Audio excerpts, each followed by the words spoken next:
Rapunzel, Chapter 1. The Carpenter and His Wife. Once upon a time, there lived a carpenter and his wife. More than anything, they wanted a child of their own. At long last, and their wish came true. The wife was going to have a baby. From the second floor window of their small house, the wife could see into the garden next door.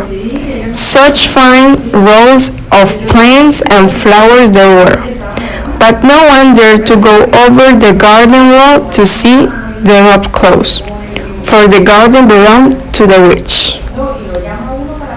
One day the wife was looking down at the garden from her window.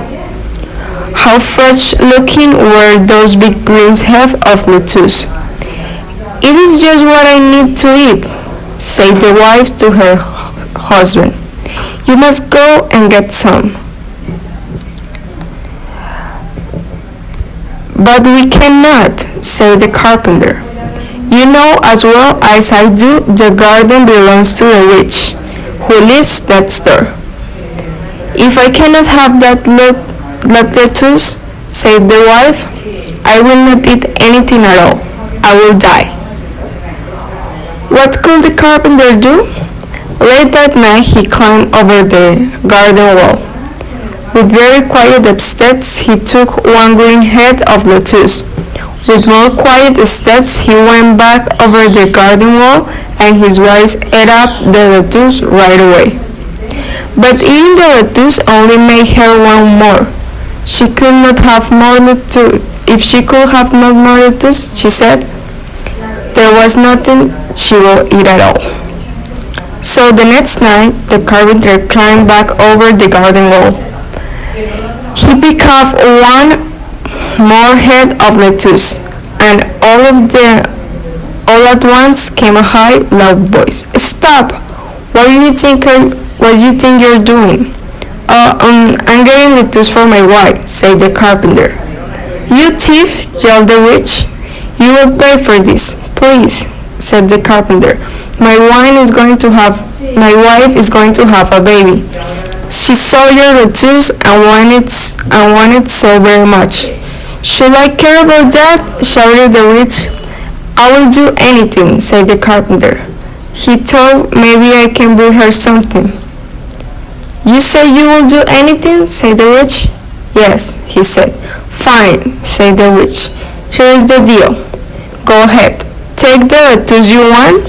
Your wife will have a baby girl, and if she does, the baby will be mine." "What?" the carpenter said. "I will never have agreed to that." "You already did," said the witch, and she laughed in an evil laugh. Chapter 2. Soon the wife had a baby girl, just as the witch had said. To keep the baby safe from the witch, the carpenter built a tall tower deep in the woods. She built stairs that led to the room at the very top, a room with one window. And he and his wife took turns staying with the baby. But the witch had a magical ball. The ball showed her just where the baby was, at the top of the room of the tower. One day, the carpenter and his wife were bored in the house. She cast a spell over both of them. They fell into deep sleep, and once the witch went to the tower, at the top of the room, the witch said to the baby, "I will call you Rapunzel, for that is the name of the lettuce you brought you to me. Now, Rapunzel, you are mine." But the witch did not show how to take care of the baby. Rapunzel grew into a child, and the witch did not even know how to curl her hair. The hair was blonde hair, and grew every day. All the witch could do was keep the child locked in the room at the very top of the tower. She told the girl that the world was a very bad place, and that was why she couldn't leave the tower.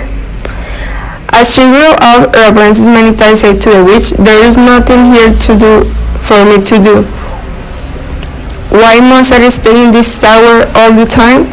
And the witch shouted back, "I already told you so many times, the world is a very bad place. Now go comb your hair and be quiet."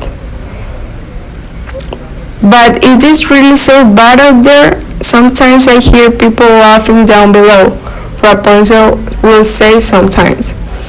At such times the witch could yell, "How many times do I have to repeat myself? Don't listen to anything you see or hear out there. The world is much worse than you think. You will stay in this tower forever, Rapunzel, so get used to it." In her 12th birthday, Rapunzel said to the witch, "I do not care what you say anymore. I'm so tired of staying here alone all the time.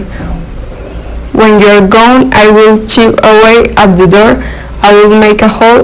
I will run down the stairs and upside, no matter what you say." "Think again," said the witch. With her power, she made all the stairs in the tower to fall down. She made the doors close up. Now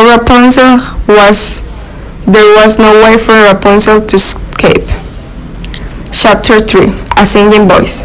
By then Rapunzel's hair had grown very, very long. One day they were gone when it was time for the witch to visit her in the tower. She would call from that side, "Rapunzel, Rapunzel, let your hair down." Rapunzel would throw her long blonde braid out of the window. The witch will grab hold of her hair like a rope, and that's how the witch climbed out to the tower, walked to the window in Rapunzel's room. 5 more long years went by poor Rapunzel. She knew she must stay in the room, and all she could do was to sing sad songs out of the window. Sometimes Bear at the triptoy will join her songs. Then she will feel a little bit better, but not too much. One day a prince was riding through the woods.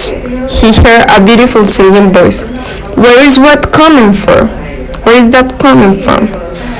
He rode closer and closer to the sound. At the last he came to the tower. "This is the up," he says, looking around the tower wall. "There is no door at the bottom.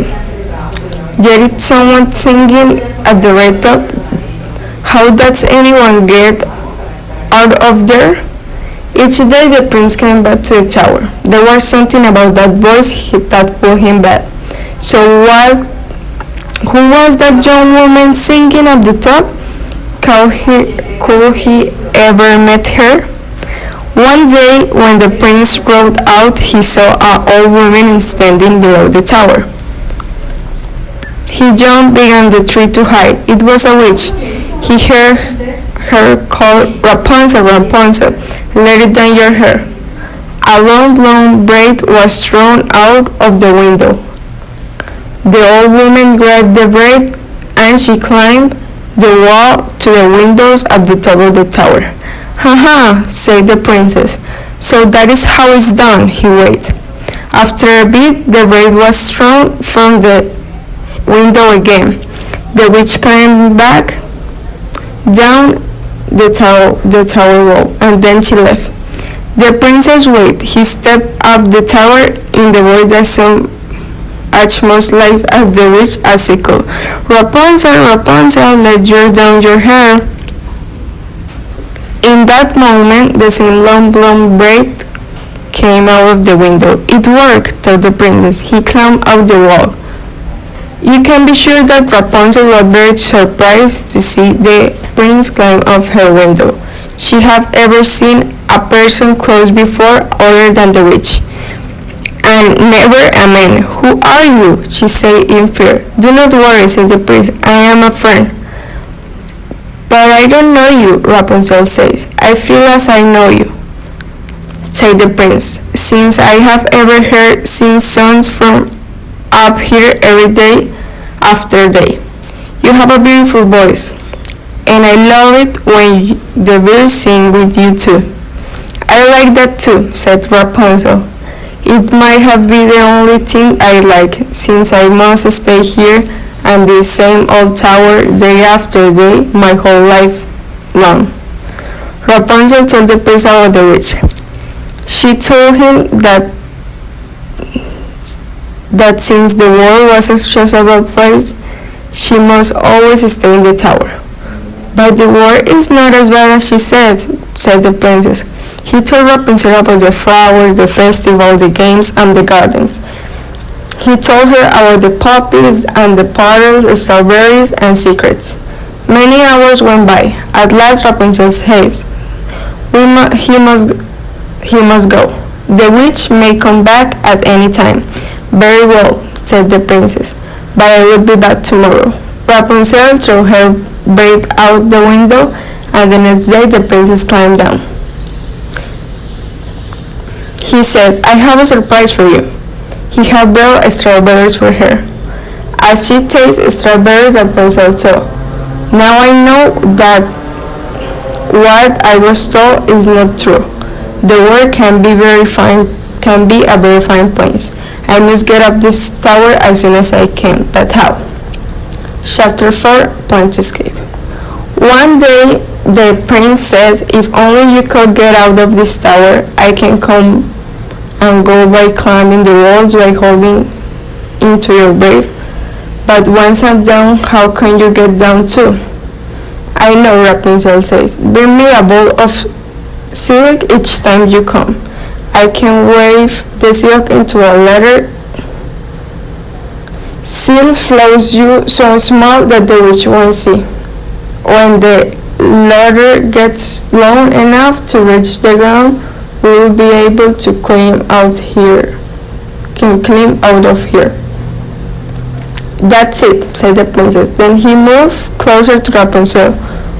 We will both be free when we are out of the world. Will you marry me? Yes, I will, Rapunzel said. Every day after that, the prince brought a bowl of silk to Rapunzel. Over time, she waved the silk into a long ladder. On Rapunzel's 18th birthday, the witch spoke to her in a sharp voice. Before you open your mouth this time, said the witch, know this. I'm sick. I'm tired of hearing you talk about how alone you are in the tower. It isn't going to change, Rapunzel, forever. Who says I'm alone in the room all the time? What? Who has been out here with you? No one, Rapunzel said at once. I mean no one but you. The witch did not believe her. She started to look everywhere in the room for some proof of that. Someone else had been here. Soon she found the ladder. She held it in the high on the air. She yelled, what is the meaning of this? My friend the prince brought me silk. You will never see this prince again, yelled the witch. She took out a knife, a snip, a snap, and Rapunzel's love braid was cut off. Holding the braid in one hand, the witch laughed an evil laugh. Which stroke of her magic Rapunzel was cast away too far away of the desert. Then the witch started in the tower room. She knew that soon the prince could come back. Chapter 5, The Last Climb. The witch did not have to wait long. Soon the prince was calling at the bottom of the tower in the voice was supposed to sound like her own. Rapunzel, Rapunzel, let out your hair. So that is how he did it. Told the witch, holding tightly to one of the ends of Rapunzel's braid. She threw the braid out of the window. The princess took hold and climbing up, and then he got to the window. Was much surprised to see the witch. Where is Rapunzel? He called out. What you have done to her? You will never see Rapunzel again, yelled the witch. The witch pushed the princess so hard that he lost hold of the window. Down he fell. The princess landed on some bushes below that helped with the fall. The witches and the sharp thorns. Some of the thorns went into his eyes. The princess was blind. For 2 years, the poor blind princess wandered the world looking for Rapunzel. From morning to night, he called her, but it was no use. At least he reached up desert. One day he heard a beautiful voice. Oh, he thought, I know that voice. It was my dear Rapunzel. He got closer and closer to the voice he knows so well. My prince, called Rapunzel. When he saw him, the two of them laughed half-tied. 2 tears of joy fell into eyes of the prince. All at once, he could see again. And what happened next? Well, I'm not sure you can guess.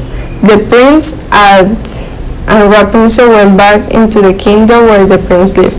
They married as soon as they could. The princess became the king and the land, and Rapunzel became the queen. The two of them lived a happy ever after. The end.